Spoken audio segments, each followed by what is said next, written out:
பதில் சொல்லணும்.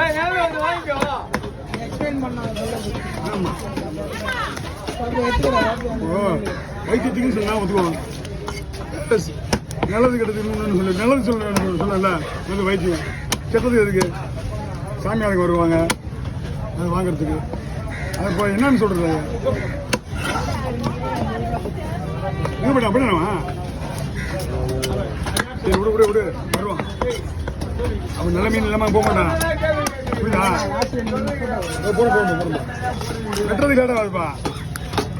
டம்முன்னு போட்டுருவேன். கிளீன் பண்ணுறேன். எங்கள் ஆள் இருந்தானே எதுவும் வேலையே கிடையாது. அவன் இப்போ தான் போய் இப்போதான் தெளிவாக ட்ரீட்மெண்ட் மாரி இருப்பாங்க. தெளிவாக